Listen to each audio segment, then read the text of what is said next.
Allahumma salli ala sayyidina wa habibina Muhammadin wa ala alihi wa ashabihi. Berharap dari selawat yang selalu kita ucapkan itu, kita nanti di yaumil akhir mendapatkan syafaat dari beliau, di mana tidak ada lagi ada syafaat kecuali hanya syafaat Rasulullah sallallahu alaihi wasallam. Ibu bapak jemaah salat zuhur Masjid An-Nahl yang berbahagia, bertemu lagi kita dalam sebuah halaqah ilmu. Terhitung sekitar 8 minggu yang lalu saya juga pernah hadir di sini untuk menggantikan salah seorang ustadz yang mengisi rutin. Kebetulan beliau juga dalam keadaan tidak bisa mengisi. Begitu juga pada hari ini hal yang sama datang kembali. Insya Allah tidak ada di dunia ini yang kebetulan, semuanya pasti adalah takdir Allah. Dan di setiap apa yang terjadi dan apa yang akan terjadi, tidak ada yang sia-sia, pasti ada hikmah yang bisa kita ambil dalam segala atau di dalam peristiwa-peristiwa tersebut. Maka datanglah hari ini kesempatan bagi kami kembali untuk menyapa kita semua, menyapa hati-hati yang rindu akan Allah, menyapa hati-hati yang haus ilmu agama. Berharap mudah-mudahan apa yang akan kita sampaikan ini bermanfaat bagi kita semua, termasuk yang berbicara sendiri, serta mudah-mudahan apa yang saya sampaikan nantinya bisa menjadi pegangan bagi kita untuk memuhasabah diri kita masing-masing. Di manakah baru kita, apakah proses hidup kita ini sudah sesuai dengan apa yang Allah tuntun, atau justru malah kehidupan kita semakin hari apakah baik atau justru malah semakin jauh dari Allah Subhanahu wa taala. Kaum muslimin dan kaum muslimat jemaah salat zuhur Masjid An-Nahl rahimakumullah. Di kesempatan ini saya akan bercerita sedikit tentang bagaimana Nabi Ibrahim alaihi salatu wassalam menanggapi bermacam fitnah, bermacam bully yang disampaikan oleh umat di saat itu berkenaan dengan ajaran yang dibawa oleh Nabi Ibrahim alaihi salatu wassalam, di mana diceritakan di dalam Al-Quran dan juga di dalam kisah bahwasanya di dalam riwayat ketika Nabi Ibrahim alaihi salatu wassalam sudah menginjak umur 80 tahun, belum ada tanda-tanda dia akan mendapatkan seorang putra, di mana putra itu diharapkan akan menyambung risalah yang dia bawa, menyampaikan syariat yang diperintahkan Allah kepadanya. Sehingga di dalam posisi seperti itu datanglah bulian dari orang-orang kafir di saat itu, dari orang-orang yang menentang Nabi Ibrahim alaihissalatu wassalam, bahwa Nabi Ibrahim itu bukanlah seorang nabi. Nabi Ibrahim itu bukanlah seorang rasul, melainkan dia hanya manusia biasa. Kenapa? Masa seorang nabi memohon untuk dapat anak saja enggak dikasih, apalagi disuruh dan meminta yang lainnya? Mustahil. Bulian ini semakin hari semakin tajam, bulian ini semakin hari semakin memukul, sehingga tidak sedikit dari orang-orang yang di sisi Nabi Ibrahim alaihissalam itu merasa gak nyaman juga. Nabi Ibrahim alaihissalam sebagai seorang uswatun hasanah, sebagai seorang rasul, sebagai seorang nabi, tidaklah memberikan contoh yang terjelek. Tidaklah dia dalam kondisi seperti itu justru malah tambah emosi dan membalas kejahatan, membalas bulian-bulian itu dengan hal yang sama. Tidak, justru malah Nabi Ibrahim di dalam Al-Quran itu diterangkan, qala inni dhahibun ila rabbi fasayahdin.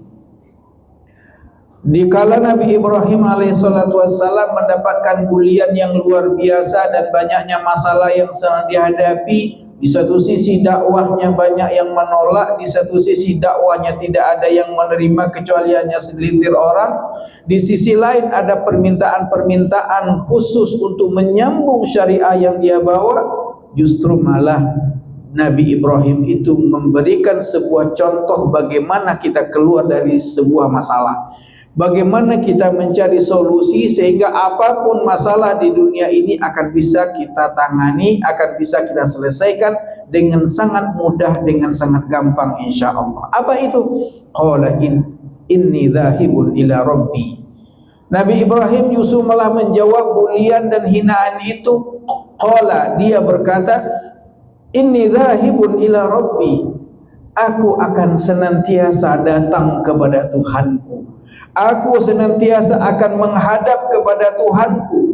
Qala inni dhahibun ila rabbi fasayahdin. Kenapa?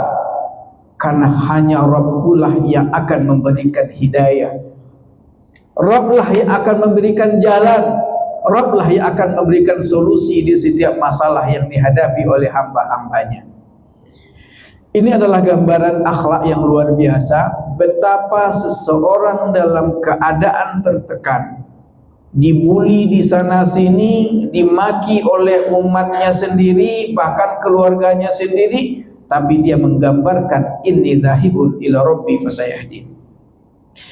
Aku akan senantiasa datang kepada Tuhanku, aku senantiasa akan menghadap kepada Tuhanku, karena hanya dialah yang akan memberikan petunjuk, dialah yang akan memberikan solusi, dialah yang akan memberikan jalan. Nah, lalu bagaimana seterusnya? Nah, setelah itu ada beberapa ayat yang dilewati, tapi di situ digambarkan bagaimana bagaimana Nabi Ibrahim alaihissalatu wassalam menata hidup sehingga dia punya planning jangka pendek, jangka menengah, dan jangka panjang. Nah, inilah materi yang akan kita kembangkan, mudah-mudahan walaupun tidak selesai karena ini materinya sangat panjang sekali. Bagaimana seorang muslim membuat planning kehidupan, bagaimana dia memanage ke depannya itu, membuat gambaran-gambaran apa yang harus dia lakukan sehingga dalam kehidupan ini dia benar-benar mengisi dengan sesuatu yang indah, sesuatu yang terbaik yang akan dicontoh oleh siapapun, seperti yang dilakukan oleh Nabi Ibrahim alaihi salatu wassalam. Nabi Ibrahim alaihissalam selalu mengatakan hanya Allah yang akan memberikan petunjuk, hanya Allah yang akan memberikan jalan, karena Allah lah yang maha pemberi hidayah. Lalu selanjutnya, Rabbi habli hukma. Ya Allah, anugerahkanlah kepada diriku ilmu hikmah, ilmu bijaksana, sehingga apapun yang saya lakukan, saya selalu mendapatkan pelajaran dari setiap apa yang saya hadapi dan dari setiap apa peristiwa yang sedang saya hadapi. Wa alhiqni bis salihin. Ya Allah, pertemukan aku dengan orang-orang yang saleh, hantarkan aku kepada orang-orang yang soleh-soleh saja. Waj'al li lisana sidqin. Ya Allah, jadikanlah sejarah hidupku menjadi kenangan terindah bagi orang yang hidup setelahku nanti. Ketika kita melihat tafsir Imam At-Tabari, bagaimana dia menjabarkan ayat yang kita bacakan, tiga ayat tadi. Yang pertama adalah qala inni dhahibun ila rabbi fasayahdin, yang kedua adalah Rabbi habli hukma wa alhiqni bis salihin waj'al li lisana sidqin. Ini adalah bagaimana seseorang itu menata masa depan yang indah, yang apik, terstruktur, rapi, dan insya Allah pasti bisa dicapai.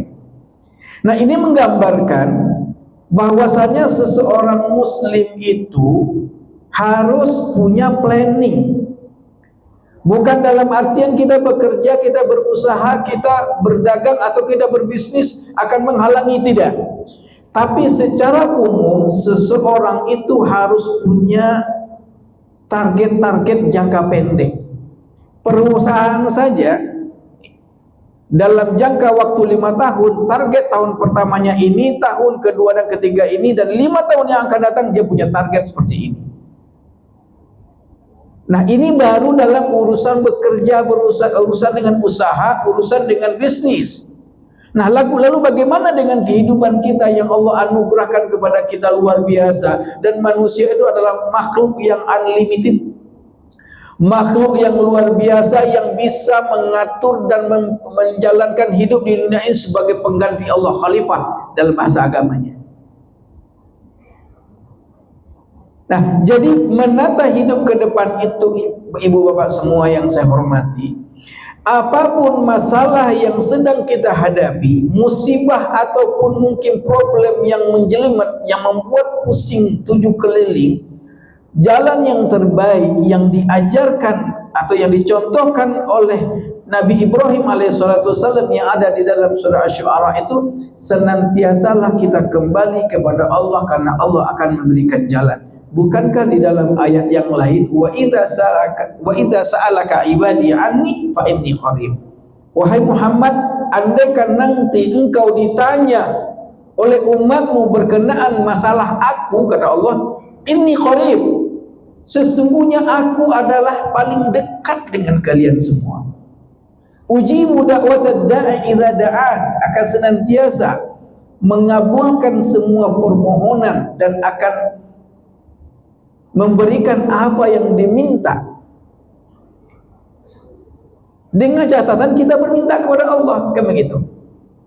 Nah, jadi langkah utama bagi kita punya masalah keluarga, masalah anak, sulit kita mengendalikan anak kita karena anak kita sekarang sudah generasi Gen Z, semuanya online, semuanya pakai handphone, sulit kita mengendalikan. Jangan kendalikan keadaan, tapi kendalikan anak kita dalam sisi lain. Apa? Inni dhahibun ila rabbi. Punya masalah di kantor, datang kepada Allah, Allah akan berikan jalan. Dan tidak ada satupun ayat Allah di dalam Al-Quran dan hadis yang menyuruh kita mencari solusi langsung ketika kita punya problem. Tidak. Tapi Allah memberikan jalan yang mungkin secara umum ketika kita jalan masuk ke dalam lorong itu, maka Allah akan memberikan jalan. Apa itu? Wasta'inu bis sabri was salat. Kalau Anda punya masalah, minta tolong sama Allah dengan sabar dan sholat. Nah, ini kadang-kadang kan sebagian orang menerjemahkan agak terlalu tipis, asal-asalan. Ya, kayaknya memang sholat dan sabar dan sholat adalah solusi, tapi tidak bisa dong. Kenapa? Oh, harus begini semuanya. Kita ikut ngatur, pusing sendiri. Yang dimaksud dengan wasta'inu bis sabri was shalah itu adalah bahwasanya dikala kita punya masalah, Anda sabar dulu sesaat untuk tidak memikirkan masalah itu, tapi coba lihat ke dalam. Coba lihat ke dalam permasalahan ini, kira-kiranya sumbernya mana dan apa. Atau boleh jadi kita melakukan itu untuk apa dan karena apa. Artinya sabar di situ, berhenti sejenak, menahan diri untuk tidak memikirkan itu, tapi berbalik ke diri sendiri, memikirkan pokok masalahnya apa kira-kira. Nah, setelah ada gambaran-gambaran secara umumnya, oh penyebabnya mungkin keteledoran saya dalam mengambil keputusan, oh mungkin keteledoran saya memberikan kepercayaan, oh ini mungkin masalahnya adalah masalah umum yang sifatnya karena keadaan dan sebagainya. Nah, ketika masalah itu sudah ketemu, baru kita bawa ke dalam sholat kita. Kenapa? Karena sholat bagi seorang beriman itu adalah mi'rajul mu'min. Sholat itu adalah curhatan yang paling dalam seorang mukmin dengan Rabb-nya. Karena di dalam sholat itu mulai dari Allahu Akbar sampai Assalamualaikum warahmatullahi wabarakatuh, itu adalah curhatan kita kepada Allah Subhanahu wa ta'ala. Bahkan di dalam sholat itu ada 3 titik, 3 saat, 3 tempat, di mana ketika kita manfaatkan yang 3 itu untuk menumpahkan semuanya kepada Allah, maka Allah akan berikan solusi. 3 tempat itu apa? Yang pertama, aqrabu ma yakunul abdu li rabbih wa huwa sajid. Dikala kita sujud, maka dipanjangkan sujud kita. Yang kedua adalah di saat ruku. Yang ketiga adalah di saat kita mengucapkan iyyaka na'budu wa iyyaka nasta'in. Karena di saat itulah kita mengakui baru segini kita bisa beribadah, mengabdi kepada Allah, mungkin banyak yang kurang, tapi kita akan tetap komitmen bahwa apapun yang kita lakukan adalah untuk mengabdi kepada Allah. Wa iyyaka nasta'in, mulai detik ini apapun masalah yang sedang saya hadapi, aku serahkan sepenuhnya kepadamu ya Allah, karena Engkaulah yang maha menolong. Kan begitu. Kembali kepada pokok permasalahan, bagaimana kita membuat planning ke depan? Oke, di satu sisi kita harus kembali kepada Allah, kita datang kepada Allah, kita menghadap kepada Allah melalui munajat kita.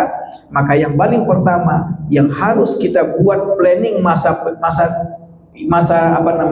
pendek kita, masa menengah dan masa panjang kita adalah yang pertama, planning hidup seorang mukmin itu yang pertama, target wajib tercapai dalam tahun pertama adalah Rabbi habli hukma. Ya Allah, anugerahkan kepada diriku ilmu sehingga aku senantiasa mendapatkan kebijakan dalam segala hal, menjadi orang yang ahli hikmah, menjadi orang yang bijaksana, menjadi orang yang bisa mengambil pelajaran di setiap apa yang terjadi.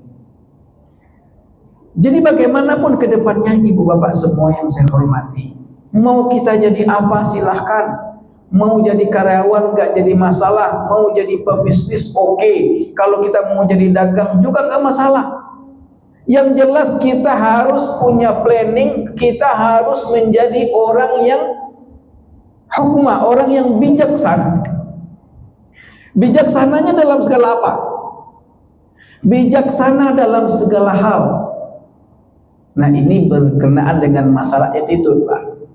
Jadi kita seperti apapun sholatnya kita, khusyuknya luar biasa, 5 waktu di awal waktu berjamaah, ditambah lagi dengan sholat malamnya bagus. Tapi kalau attitude-nya nggak bagus, berarti kita tidak menjadi orang yang hikmah, orang yang bijaksana, orang yang pandai mengambil pelajaran.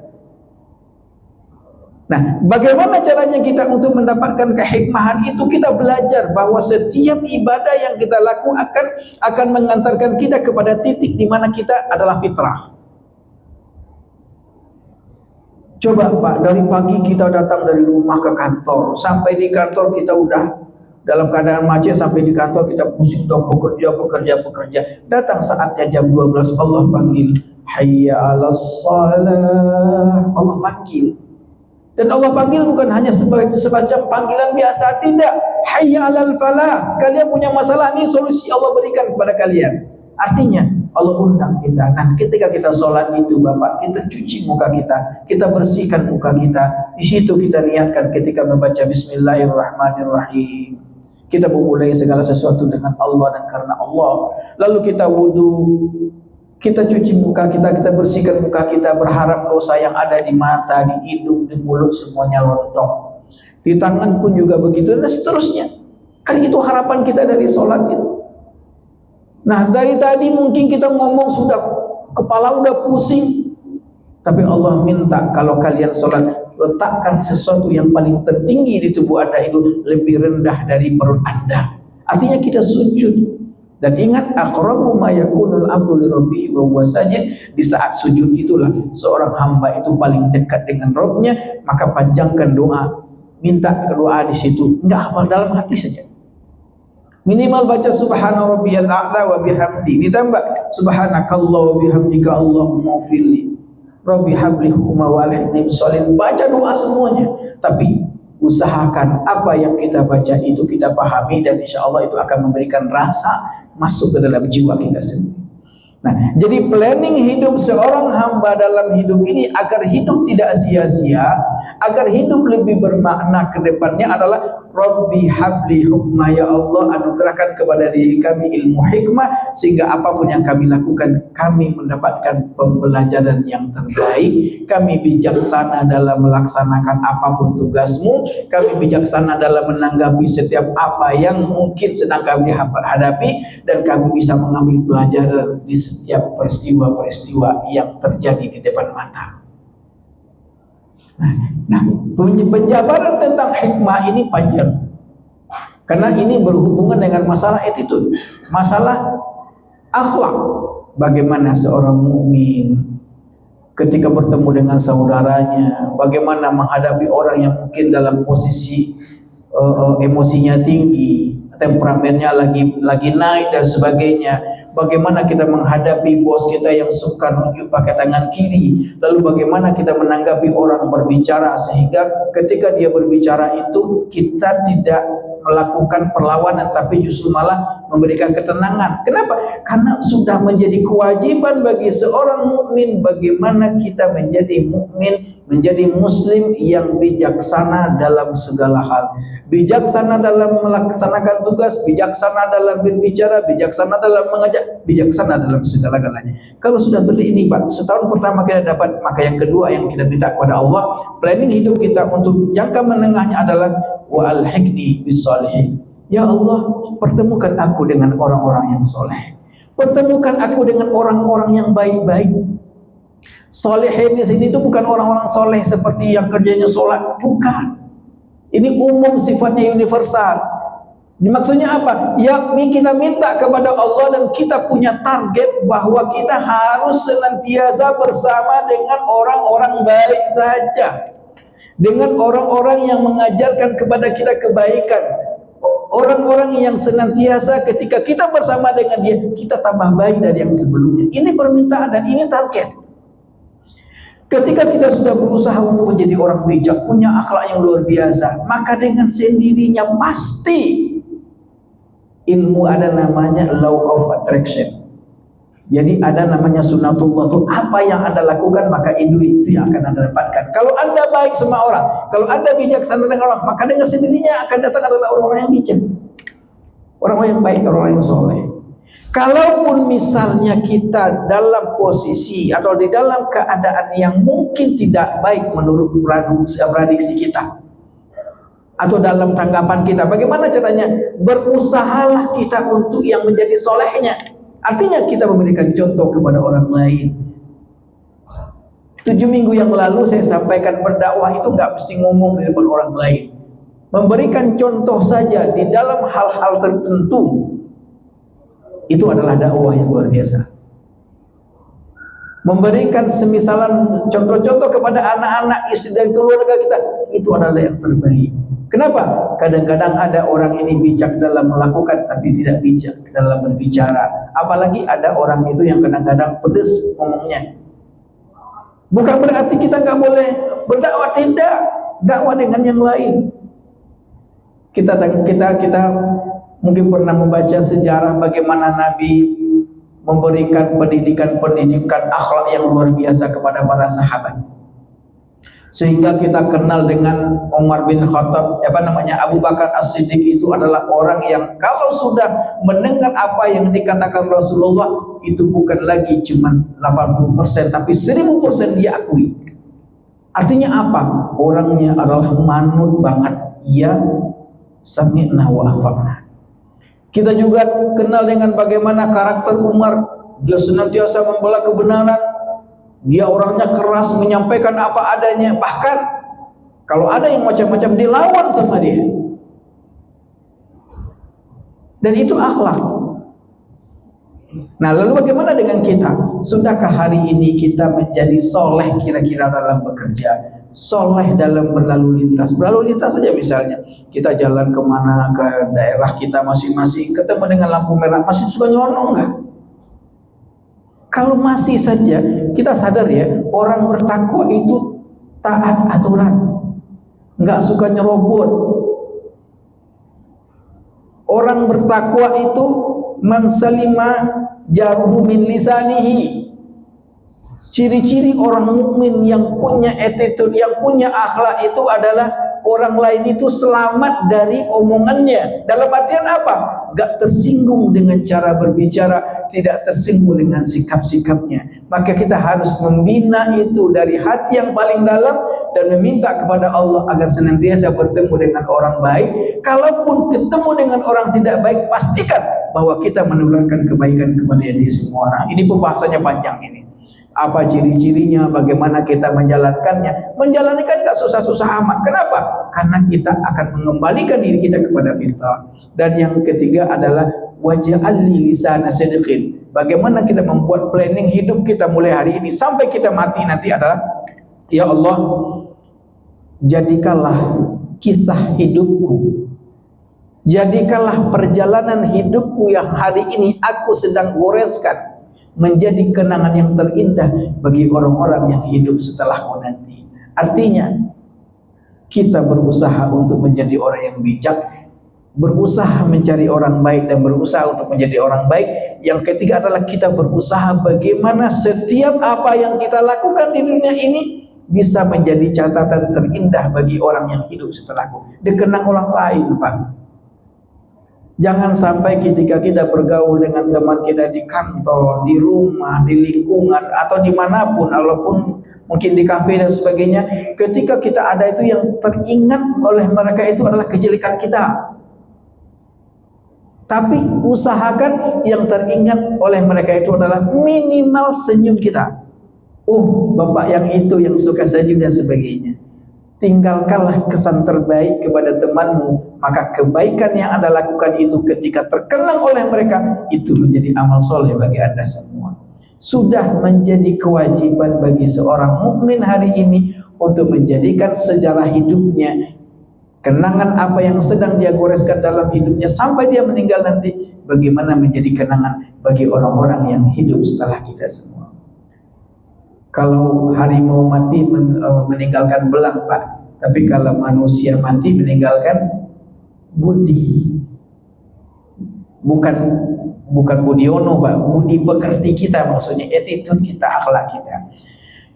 Ibu bapak semua yang saya hormati, pengajian kita memang waktunya sangat pendek sekali. Tapi insya Allah dengan memberikan wejangan-wejangan yang pendek seperti ini, bagaimana kita keluar solusi dengan tetap datang kepada Allah, jadikan sholat dan sabar untuk tempat mengadu. Yang kedua, bagaimana kita berusaha untuk menjadi orang yang bijak, minta kepada Allah agar kita menjadi orang yang bijak dengan belajar. Yang kedua, bagaimana kita membuat planning hidup kita untuk jangka menengahnya, minta kepada Allah agar kita bertemu dengan orang-orang yang baik-baik dimanapun kita berada dan kapanpun waktunya. Kalaupun nanti kita dihadapkan kepada orang-orang yang mungkin tidak baik secara akhlak, kita berharap dan pastikan bahwa kita yang memberikan budi atau kita yang memberikan kesolehan atau kebaikan kepada mereka semua. Dan yang ketiga, minta sama Allah, ya Allah, jadikanlah kenangan hidupku menjadi kenangan yang terindah bagi orang-orang yang hidup setelahku, baik itu anak kita, cucu kita, keluarga kita, ataupun saudara-saudara kita.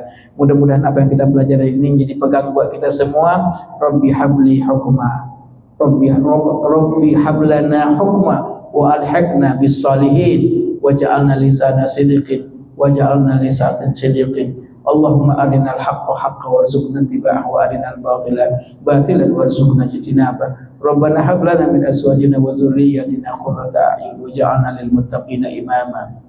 Allahumma ighfir lana dhunubana Allahumma ighfir lana dhunubana wa liwalidina warhamhum kama rabbawna shighara wa li jami'il mu'minina wal mu'minat wal muslimina wal muslimat al ahya'i minhum wal amwat innaka sami'un qaribun mujibud da'wat amin ya qadiyal hajat. La ilaha illallahul azim, la ilaha illallah rabbul arsyil azim, la ilaha illallah rabbus samawati wa rabbul ardi.